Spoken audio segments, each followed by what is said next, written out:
hacer este servicio en memoria de Ramón Covarrubias Márquez. Y si todos tienen un boletín, ¿verdad? Todos tienen un boletín donde dice la fecha que nació y la fecha que partió a la presencia del Señor. Y ahí hay un versículo, vamos a leer, hermanos, y dice: y dijo a Jesús, acuérdate de mí cuando vengas en tu reino. 23, 42. Todos sean bienvenidos, hermanos, y juntos vamos a adorar a nuestro Señor por este servicio memorial. Vamos a ponernos en las manos del Señor. Oremos, hermanos. Padre Santo, una vez más venimos delante de tu presencia, gozosos, Señor, porque sabemos que tú escuchas nuestras oraciones. Tu oído está atento a las oraciones de tus hijos. Y somos tus hijos, Señor, porque por tu gracia y misericordia, Señor, nos trajiste a tu Hijo, que nos salvara y nos redimiera, Señor, y limpiara nuestro pecado. Gracias, Señor, por esa bendición de ser tus hijos.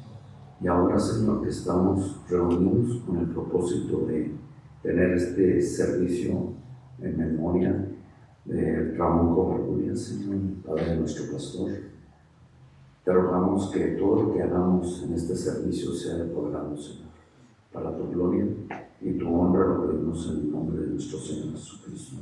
Amén.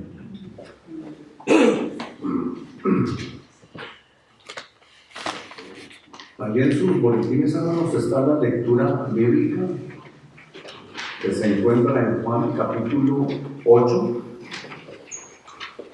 versículos del 12 al 20. Juan 8, del 12 al 20.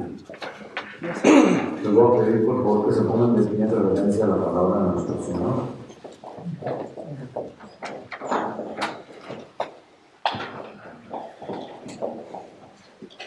Y dice así la palabra de nuestro Señor. Otra vez Jesús les habló diciendo: yo soy la luz del mundo.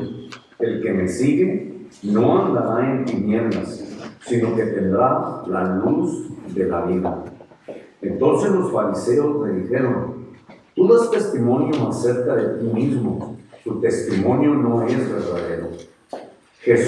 Respondió Jesús y les dijo: aunque yo doy testimonio acerca de mí mismo, mi testimonio es verdadero, porque sé de dónde he venido y a dónde voy, pero vosotros no sabéis de dónde vengo ni a dónde voy. Vosotros juzgáis según la carne, yo no juzgo a nadie. Y si yo juzgo, mi juicio es verdadero, porque no soy yo solo, sino yo y el que me envió, el Padre. Y en vuestra ley está escrito que el testimonio de dos hombres es verdadero. Yo soy el que doy testimonio de mí mismo, y el Padre que me envió da testimonio de mí. Ellos le dijeron: ¿dónde está tu Padre? Respondió Jesús: ni a mí me conocéis, ni a mi Padre. Si a mí me conocierais, también a mi Padre conoceríais. Estas palabras habló Jesús en el lugar de las ofrendas, enseñando en el templo, y nadie le prendió, porque aún no había llegado su hora. Que Dios bendiga su palabra, y así de que, hermanos, vamos a entonar estos cantos.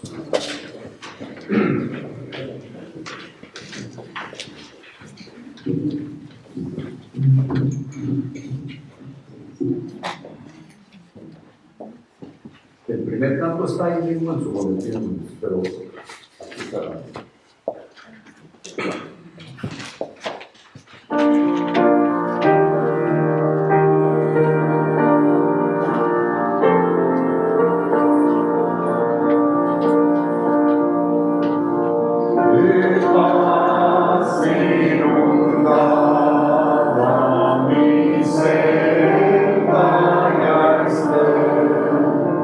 Oh,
paz que tenemos por la obra de Cristo en la cruz a nuestro favor.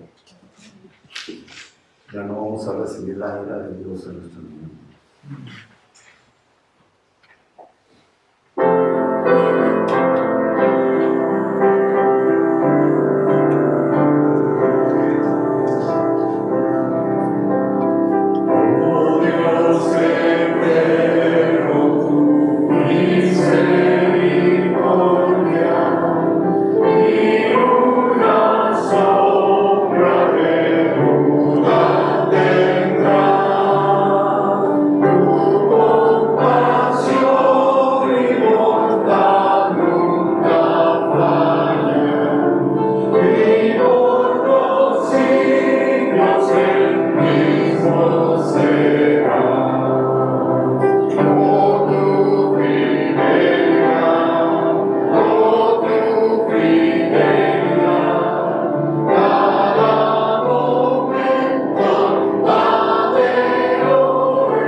Pueden tomarse.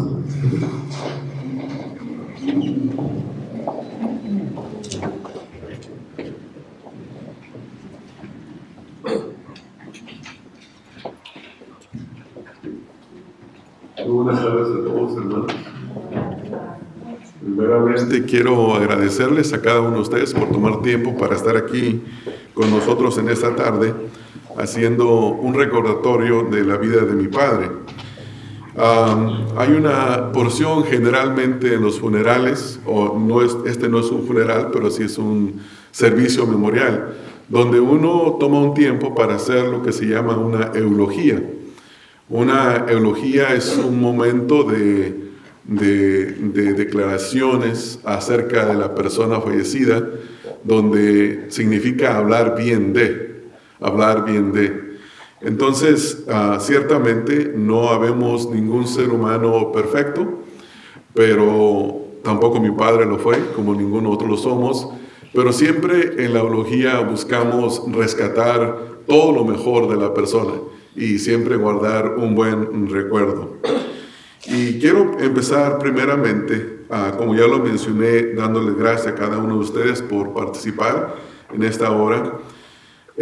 Mi padre, su nombre Ramón Covarrubias Valdés, nació el 4 de marzo de 1943 en un lugar donde lo registraron en Atolinga, Zacatecas. Sin embargo, él fue de un rancho que se llamaba Los Adobes. Sus padres fueron Eulalio Covarrubias Bugarín y su madre María del Refugio Valdés Arteaga. Apenas me di cuenta esta semana que mi abuela se apellidaba Arteaga. La conocíamos siempre por su primer apellido. Ramón fue el tercero de 9 hermanos, 6 varones y 3 mujeres, de los cuales le sobreviven a 7 de sus hermanos.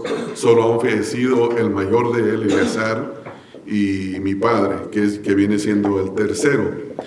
También es obvio que le sobrevivimos su esposa, Domitila Zamora Gómez, y sus hijos, yo siendo el mayor, Ramón, luego Jesús, Javier, Maribel, Oralia, María de los Ángeles, Eulalio y Araceli. Y había otro de mis hermanos que falleció también, también llamado Eulalio.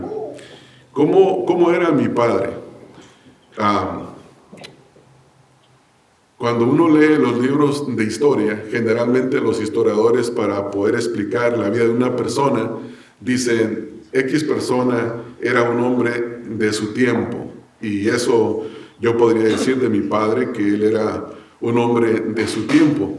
Obviamente, en la época que él nació ahí en el estado de Zacatecas y vivió, creo, si no me equivoco, hasta los 4 o 5 años. De ahí emigraron al estado de Sonora, donde mi abuelo trabajó en la instalación de los rieles del tren ahí en Sonora, en Hermosillo. Y estuvieron un poco tiempo ahí, si no me equivoco, cerca de 2 años, donde uno de mis tíos, Rigoberto, nació ahí en ese estado.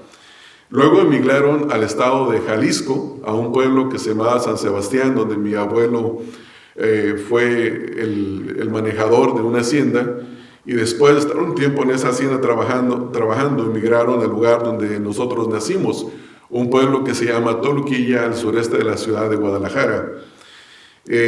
Mi padre no tuvo una niñez fácil, como mucha gente en aquel tiempo.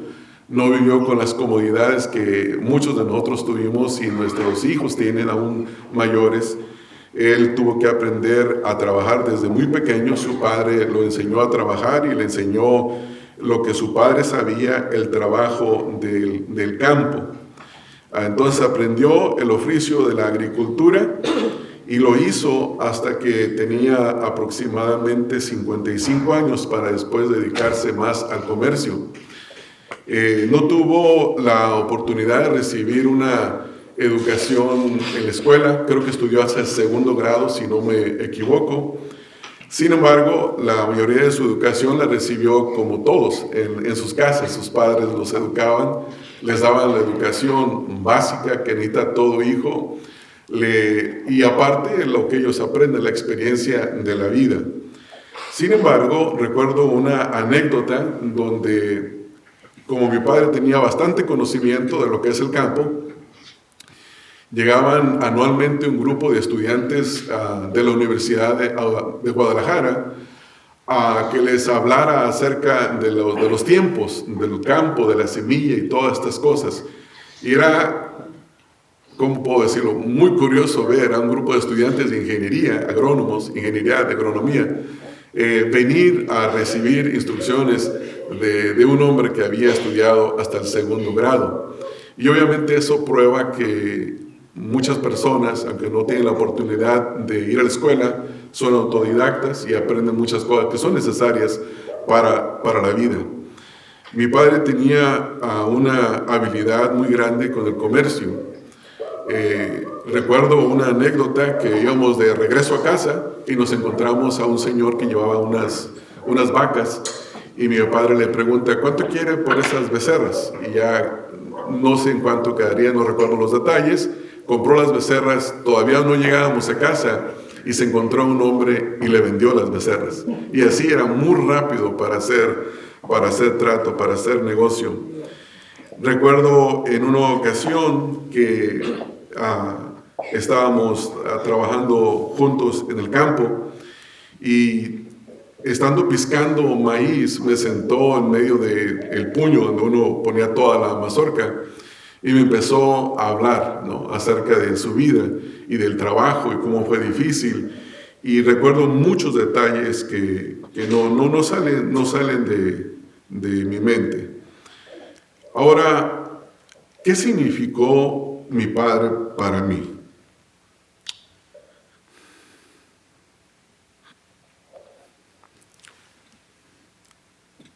Si me da un segundo, se los digo ahorita.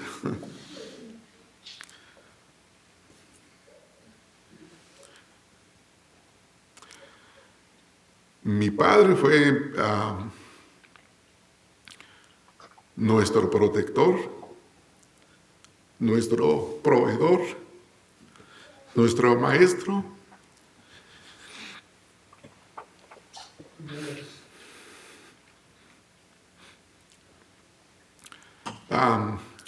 Nuestro discipulador y también nuestro amigo.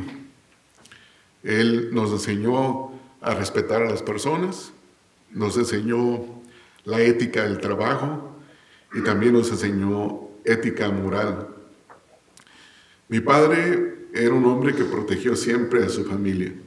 Nadie podía meterse con su familia.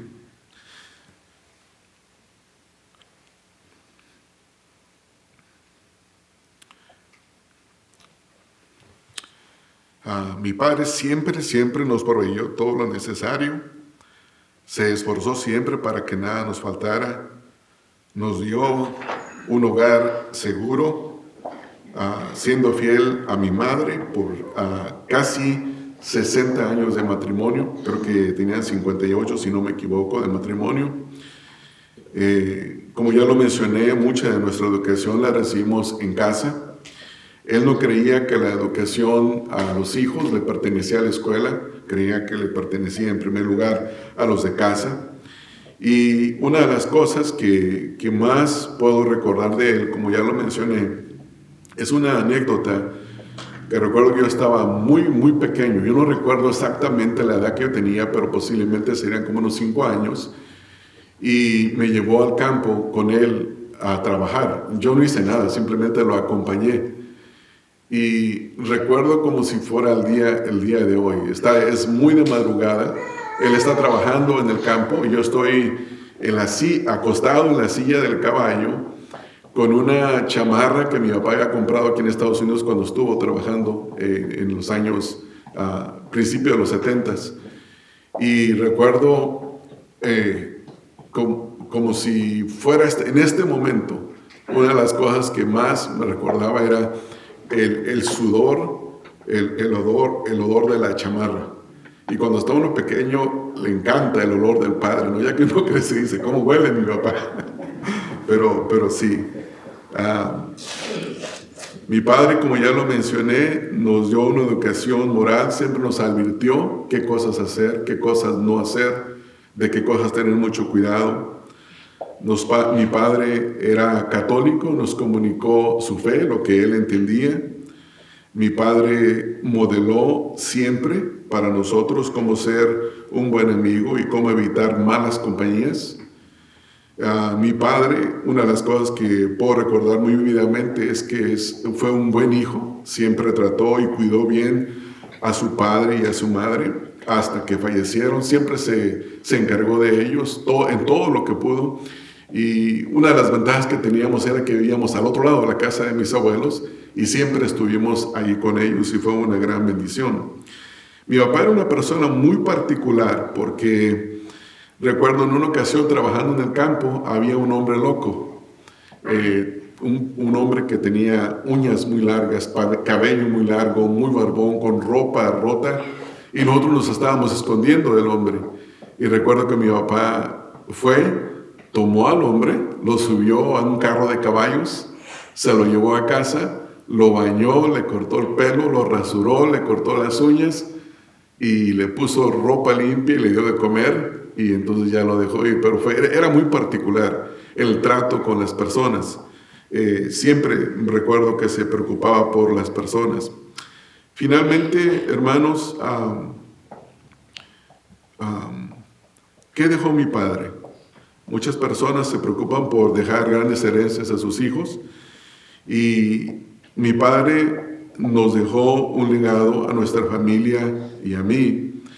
En primer lugar, de ser fiel a su esposa y a su familia. En segundo lugar, de una muy buena ética de trabajo. En tercer lugar, de ser un hombre de un buen testimonio. Él decía que lo único que valía en la vida era tener palabra. No era de papeles firmados, era te doy la mano y estamos.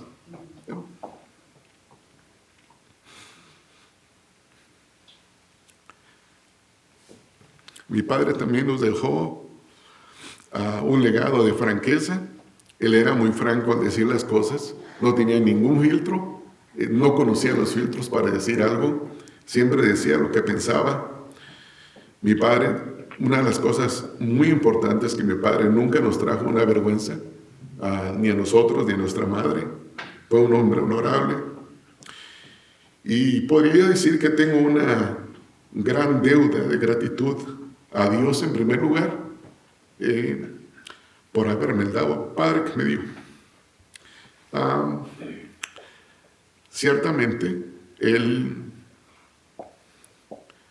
ya no está con nosotros, pero siempre permanece el recuerdo en el corazón de cada uno de nosotros, de sus hijos, de mi madre. Pero le doy gracias a Dios por la vida de mi padre. Gracias, hermanos, por estar aquí. Que podemos decir nosotros también, hermanos, gracias al Señor por el hijo que ese padre produjo, ¿verdad? Que es nuestro pastor. Aunque ahorita estamos en un servicio de recordatorio, ahora vamos a pasar al tiempo de nuestro hermano Daniel, va a traer un canto especial. Le vamos a dar tiempo.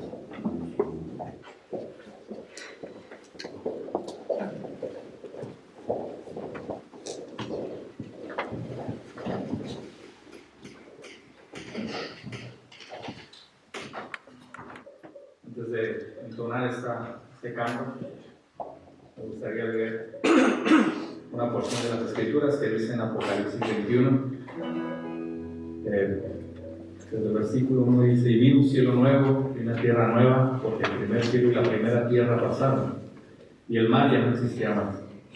Y yo, Juan, vi la santa ciudad, la nueva Jerusalén, descender del cielo de Dios, dispuesta como una esposa ataviada para su marido.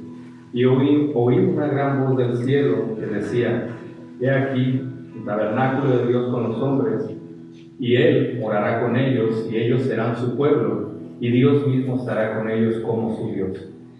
Enjugará Dios toda lágrima de los ojos de ellos, y ya no habrá más muerte, ni habrá más llanto, ni clamor, ni dolor, porque las primeras cosas pasaron. Y el que estaba sentado en el trono dijo: he aquí, yo hago nuevas todas las cosas. Y me dijo: escribe, porque estas palabras son fieles y verdaderas. Y me dijo: hecho está. Yo soy el Alfa, el Omega, el principio y el fin. Al que tuviere sed, yo le daré gratuitamente de la fuente del agua de la vida. Y el que venciere, heredará todas estas cosas, y yo seré su Dios, y él será mi hijo. Amén. Vamos a entonar esta alabanza, hermanos. Lleva por título La ciudad de Dios, y es para nosotros una gran esperanza esperar por esta promesa eterna en el Señor. Amén. Vamos a cantar.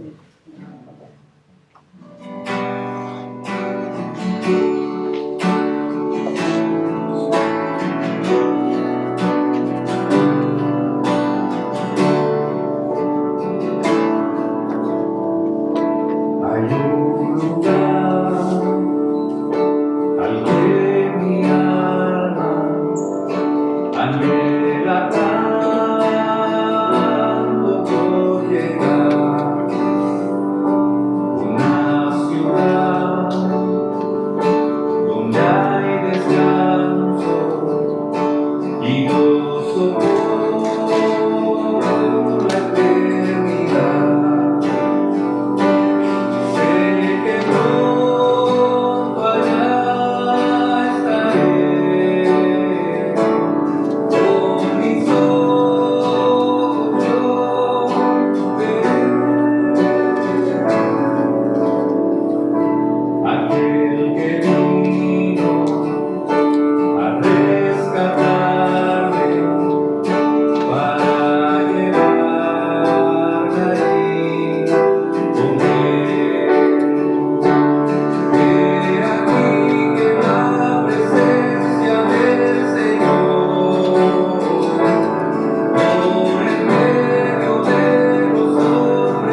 Vamos a darle tiempo a nuestro pastor que tiene el mensaje.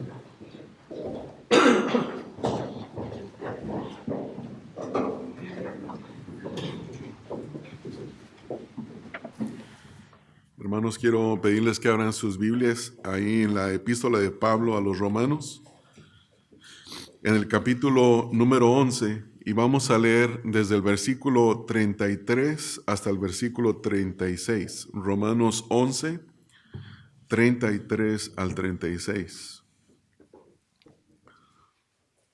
Esta es una porción de la palabra de Dios que explica la razón de todas las cosas, incluyendo la muerte, la vida eterna, la vida, la muerte y la vida eterna. Y es una porción en la que creo que hacemos bien en poder meditar por un momento. Y dice la palabra del Señor: oh profundidad de las riquezas y de la sabiduría y de la ciencia de Dios, cuán insondables son sus juicios e inescrutables sus caminos. Porque ¿quién entendió la mente del Señor? ¿O quién fue su consejero? ¿O quién le dio a él primero para que le fuese recompensado? Porque de él, y por él, y para él son todas las cosas. A él sea la gloria por los siglos de los siglos. Amén. Imagínese por un momento estar a la orilla del mar, donde no se ve ninguna otra cosa sino la profundidad y la inmensidad del mar. Y lo único que puede usted tener frente a usted es como las olas irrumpen en el lugar donde usted se encuentra. Este es un pasaje que nos da una imagen semejante a esa, porque en él el apóstol Pablo, en primer lugar, en el versículo 33, tiene dos exclamaciones. En el versículo 34 y versículo 35 hace dos preguntas, y en el versículo número 36 responde a las preguntas que él está haciendo. La imagen de la profundidad y de la inmensidad del mar siempre refleja la sabiduría y el conocimiento de nuestro Dios infinito. Y así como el océano puede ser insondeable para los hombres, también así la sabiduría de Dios es para cada uno de nosotros. Ese libro de Pablo a los Romanos es un libro muy importante porque comienza hablándonos de la razón del juicio de Dios, donde Pablo comienza a hablar del Evangelio, luego nos habla de la vida cristiana, después sigue hablando acerca de su trato con Israel y cómo él volverá a tratar con el pueblo de Israel.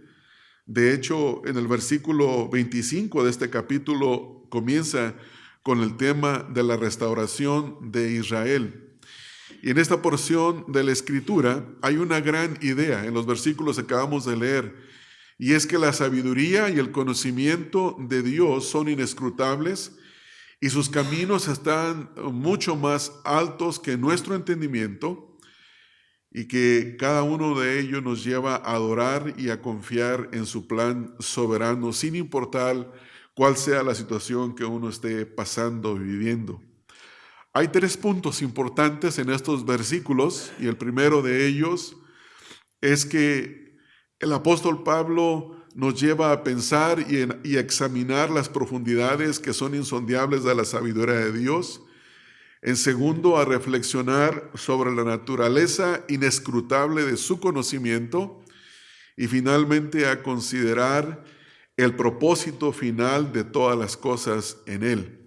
Y vamos a dar comienzo al primero, y les pido que vean el versículo número 33. Noten cómo aquí la Escritura habla el apóstol Pablo y tiene exclamaciones que lo han llevado a llegar a este punto después de todo lo que ha hablado.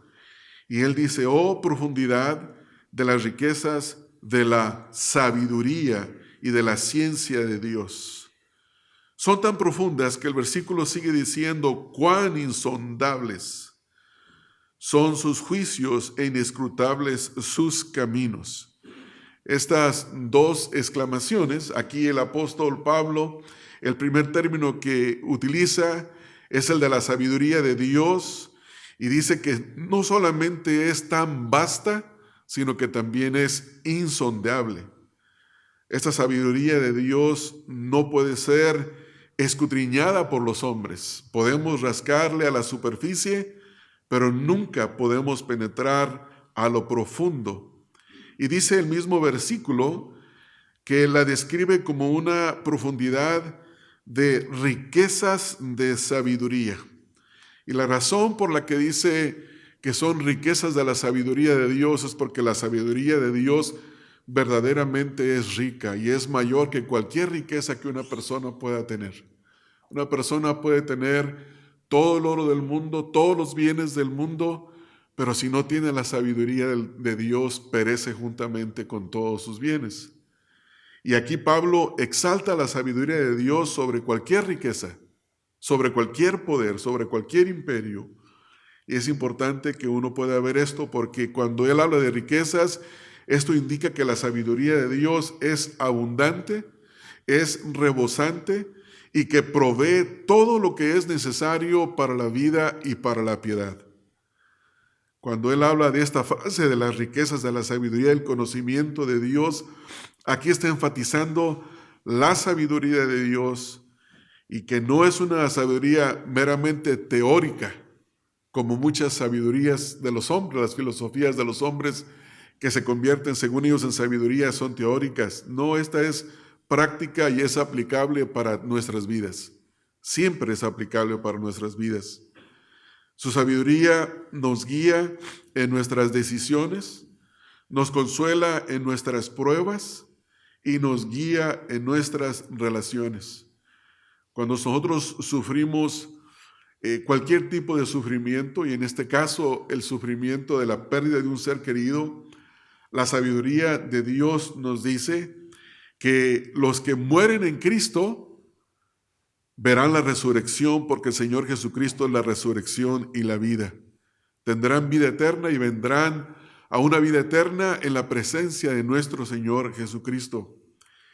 Y también nos advierte que quien no muere en el Señor Jesucristo no verá la vida, sino que la ira de Dios está sobre la persona. Cuando Pablo dice aquí, en esta expresión, una expresión hasta cierto punto retórica, pero con exclamaciones, cuando dice cuán insondables son sus juicios y cuán inescrutables sus caminos, está resaltando las limitaciones del entendimiento humano.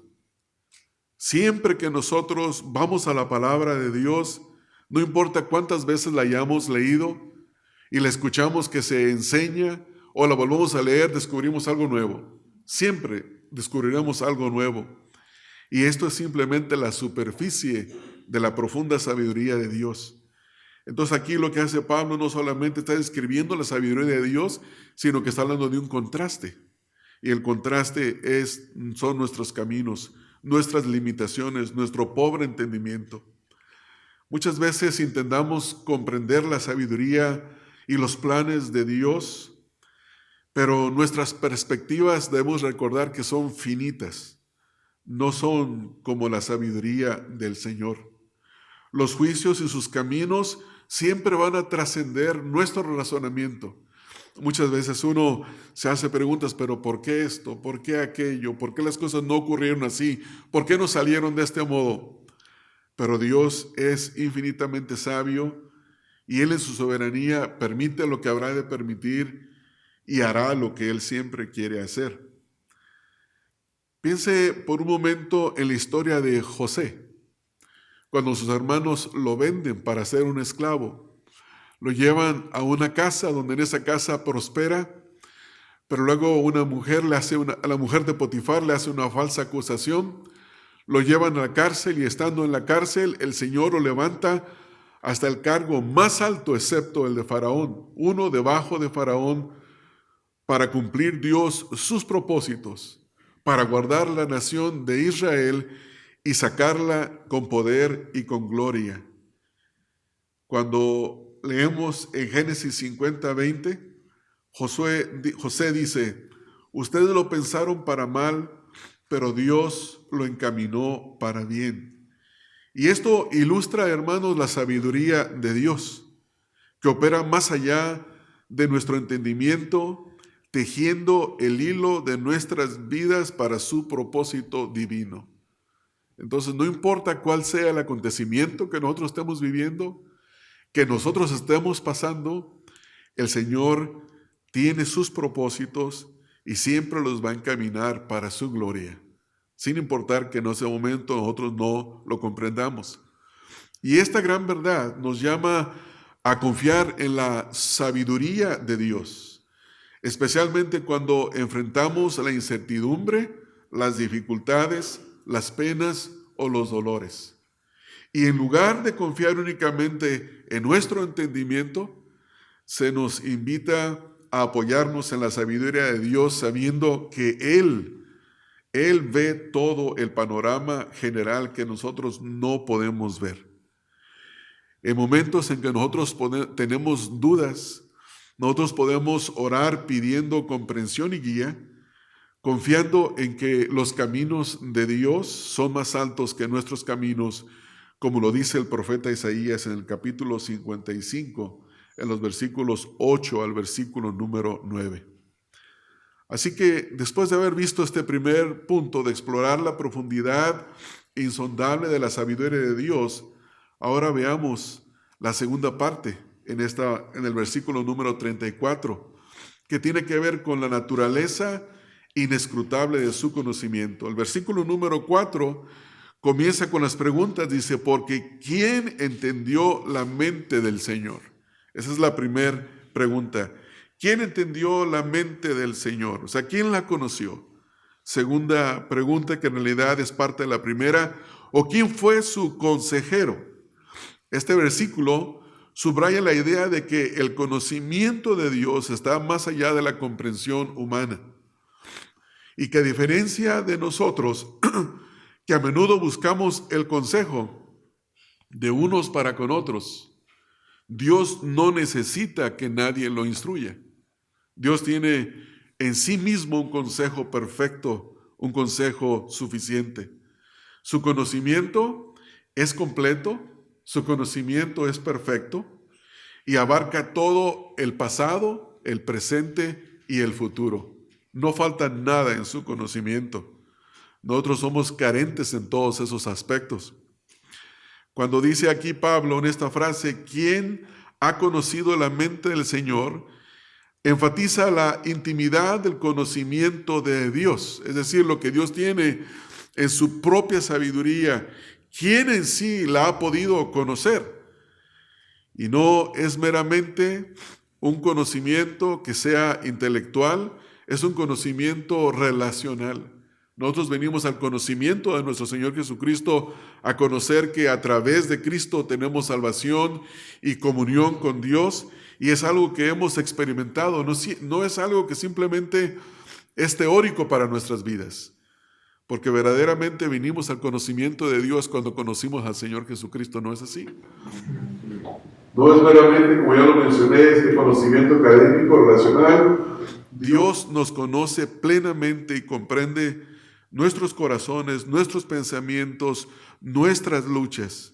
Y este conocimiento nos invita a que nos relacionemos con Él más profundamente a través de su palabra. Porque en este conocimiento es donde nosotros podemos ser honestos con nosotros mismos en nuestras dudas y en nuestros temores, porque la palabra de Dios nos mostrará lo que realmente hay en nuestros corazones. Y es ahí donde encontramos nosotros el consuelo de Dios. Las preguntas retóricas nos recuerdan nuestras limitaciones. Esas preguntas que Pablo hace aquí nos recuerdan nuestra limitación. A menudo creemos que podemos aconsejar a Dios sobre lo que pasa en nuestras vidas diciéndole cómo sería mejor, pero en realidad ninguno de nosotros puede mejorar el consejo de Dios. Es decir, que lo que pasa en nuestras vidas, cuando pasa en nuestras vidas, de la manera que pasa en nuestras vidas, es la mejor manera, hermanos. Y no es la manera nuestra, sino la manera de Dios. Él es la fuente de toda sabiduría y de todo conocimiento. Nuestros intentos de aconsejar a Dios siempre serán inútiles, pues Él sabe lo que nosotros necesitamos, incluso antes de que nosotros se lo pidamos. El Señor Jesucristo, enseñando a sus discípulos a orar, dice esto en Mateo 6:8, que antes de que nosotros mencionemos la palabra, Dios sabe lo que nosotros tenemos necesidad. Esto muestra que es una sabiduría profunda e infinita. Imagínese por un momento a un director de orquesta. Cada uno de los músicos tiene su partitura, la parte que le toca tocar, pero el director de orquesta tiene delante de él no sé cómo se le llama a toda la obra en general, todas las partes de la orquesta que él dirige, cada una de las piezas, y él sabe lo que viene, él sabe lo que sigue, él sabe cómo dirigir, él sabe verdaderamente cómo conducir al grupo de personas que tiene enfrente para una mejor interpretación. Y de la misma manera, Dios orquesta los acontecimientos de nuestra vida con perfecto conocimiento y comprensión. Nunca ocurrirá algo que nosotros digamos, ¿por qué esto? ¿Por qué lo otro? En el libro de Lamentaciones, en el capítulo número 3, dice Jeremías, ¿quién será aquel que diga que sucedió algo que el Señor no mandó? Es decir, todo lo ha ordenado Dios. Y esta verdad, hermano, nos reta a renunciar a nuestro deseo el deseo del control propio, de querer como nuestras vidas deberían de ser lo mejor, y nos invita a confiar en el conocimiento perfecto de Dios en todos los eventos de nuestra vida. Cuando nosotros enfrentamos decisiones Cuando tenemos incertidumbre, nosotros podemos acercarnos siempre, siempre a Dios en oración, buscando su sabiduría, en lugar de confiar en nuestro entendimiento que es limitado.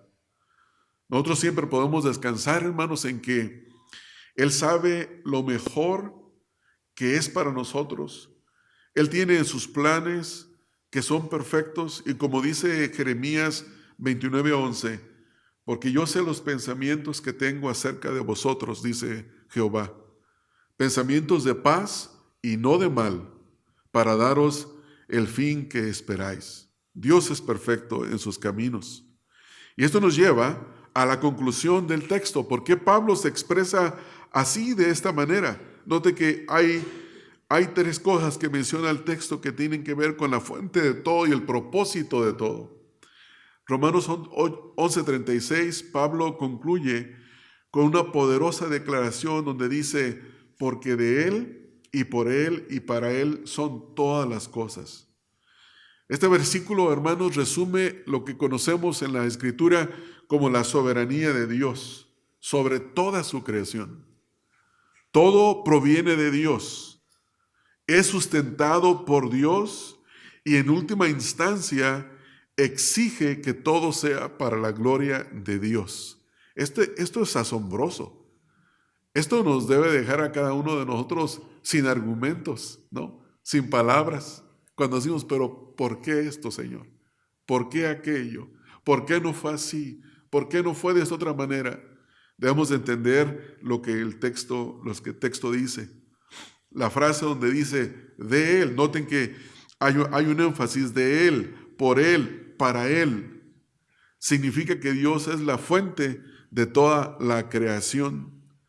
Todo lo que vemos, todo lo que experimentamos, proviene de su poder creador, propia vida. Y esto incluye no solo nuestro mundo físico, sino que también nuestra propia vida y los dones que cada uno de nosotros poseemos.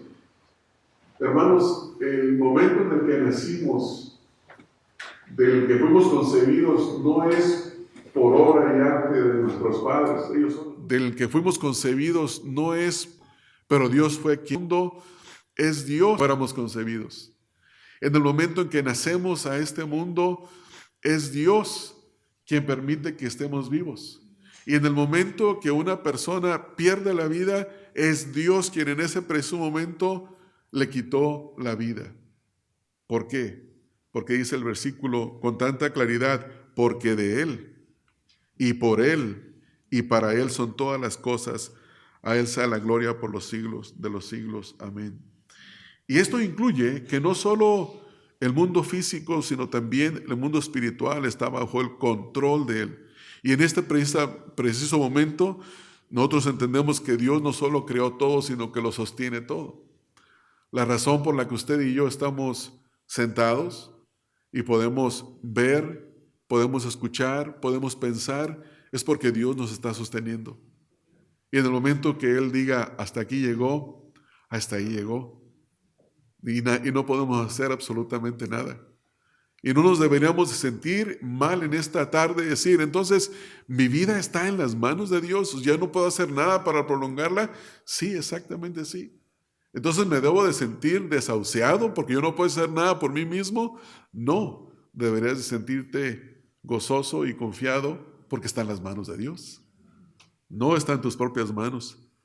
Esta gran verdad de que todas las cosas son de Él, por Él y para Él, nos lleva a vivir con el propósito y la intencionalidad de que todo lo que nosotros hagamos debemos de buscar que sea para su gloria.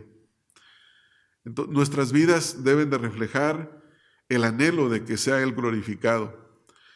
Este versículo nos invita a practicar la sumisión hacia Él. De que todo lo que tenemos, todo lo que podemos hacer, todo lo que hacemos, debe de buscarle, darle la gloria a Dios, únicamente a Dios. El tener esta perspectiva transforma la forma en la que una persona vive, transforma cada una de sus actividades diarias, transforma los actos ordinarios, como el simple comer, el dormir, todo es para la gloria de Dios. porque nos recuerda que nuestras vidas no nos pertenecen. Nos recuerda que nuestras vidas le pertenecen a Él. De Él es todo. Y al pensar sobre las profundidades de la sabiduría de Dios, hermanos, de la naturaleza inescrutable de su conocimiento y del propósito final de todas las cosas, que es lo que este texto nos dice, cada uno de nosotros somos conducidos donde nos sometemos y adoramos a Dios. Y nos lleva a pensar y a reflexionar sobre como cantos como los que hemos cantado en esta tarde, ¿no? Y el canto que estaremos, con el cual finalizaremos. Hace un momento estábamos cantando un canto que tiene que ver con nuestra morada celestial, la esperanza que tenemos de estar en la presencia por la eternidad delante de nuestro Dios. Y estos versículos nos mueven en esa dirección. Gloria a Dios por su palabra. La sabiduría, el conocimiento de Dios, como ya hemos visto, son inescrutables. Sus caminos están mucho más allá de nuestro entendimiento. Y esto nos debe de llevar a adorar, a confiar en su plan soberano. Dios tiene un plan para cada uno de nosotros. Él conoce el momento de nuestro nacimiento. Él conoce el momento de nuestra partida, porque todos aquellos que estamos en Cristo nos eligió antes de la fundación del mundo. Nos conoció desde antes de nacer. Ya que hemos explorado y visto, hermanos, estos insondables profundidades de la sabiduría de Dios, reconocido que sus caminos son superiores a los nuestros, debemos de reflexionar sobre la naturaleza inescrutable y el conocimiento de Dios. Y finalmente, uno debe de considerar el propósito último de todas las cosas. Vean como dice ahí, todo es para Él. Todo es para su gloria. Todo apunta al Señor Jesucristo. Todo señala al Señor Jesucristo. En definitiva, este pasaje lo que hace es llevarnos al Señor Jesús. La personificación de la sabiduría es el mismo Señor Jesucristo. Cuando utiliza una palabra que dice Juan, en el principio era el verbo, él utiliza una palabra que los filósofos griegos utilizaban para la sabiduría, la plenitud de la palabra de la sabiduría, la esencia de la sabiduría. Y lo que hace Juan es tomar ese término para personificar a Cristo como la suma de toda la sabiduría. Y esto nos lleva al Señor Jesucristo. Y en el Señor Jesucristo encontramos cada uno de nosotros la plenitud de la revelación de Dios y la seguridad de que la obra de todas las cosas son para nuestro bien. Porque es en Cristo que nosotros encontramos el escape de la ira de Dios. Es en Cristo que nosotros encontramos y recibimos la vida eterna. Es en Cristo que nosotros tenemos el acceso a Dios. Y es en el Señor Jesucristo que nosotros tenemos la esperanza de la resurrección. Es en Cristo solamente y en nadie más. En nadie más. Dios ha demostrado su amor para con nosotros. La Escritura dice que de tal manera amó Dios al mundo que ha dado su Hijo unigénito para que todo aquel que en Él cree no se pierda, mas tenga vida eterna. Muchas veces cuando hablamos de Dios, hacemos un énfasis en que Dios es justo y es santo, y eso es cierto, y Dios castigará al pecador, eso es cierto, pero también debemos enfatizar en que siendo aún pecadores, Cristo murió por nosotros.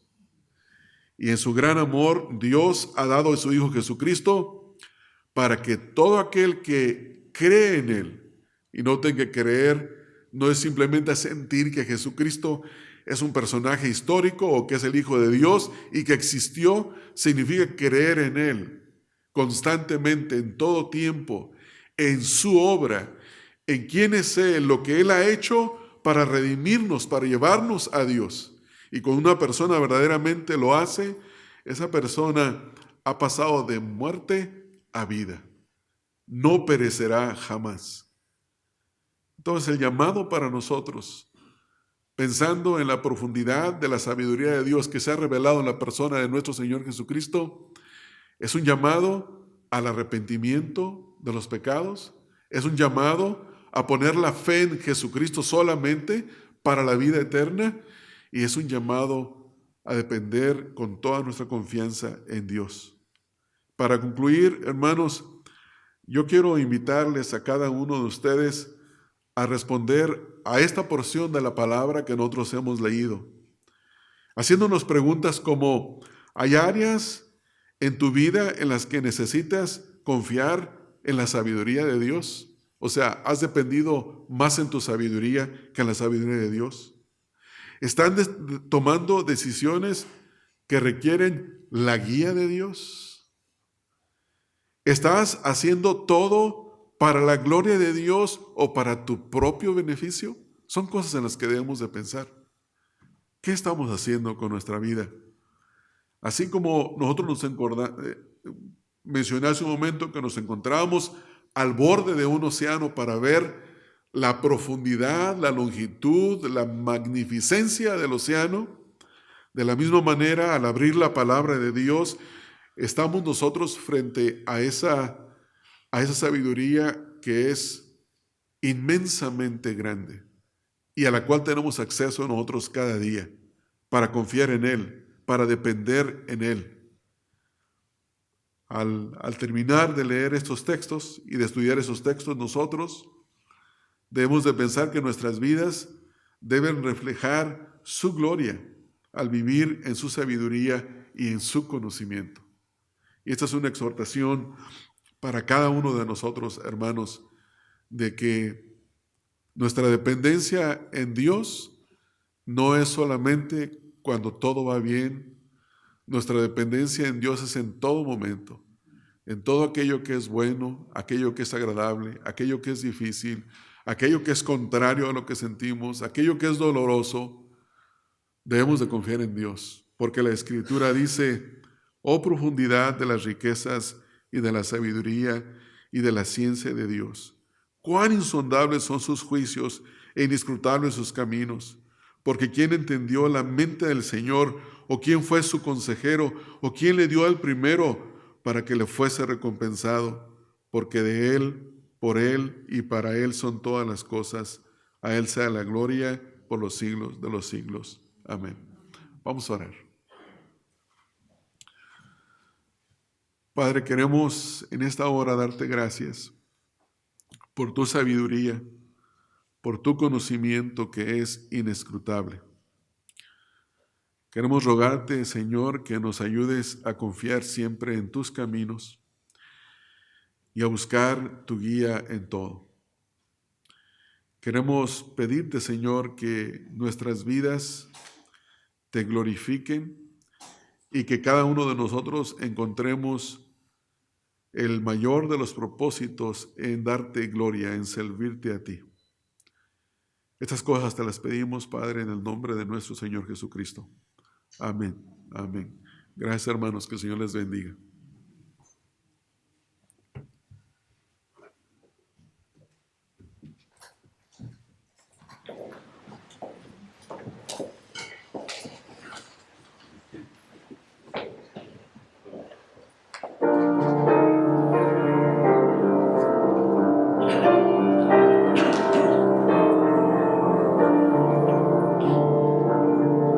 Señor mío, al contemplar los cielos del firmamento y las estrellas brillan, al oír tu voz en los potentes truenos y ver brillar el sol en su cenit. Mi corazón entonará canción. Cuán grande es Él,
cuán grande es cuán grande es mi corazón entonará canción. Cuán grande es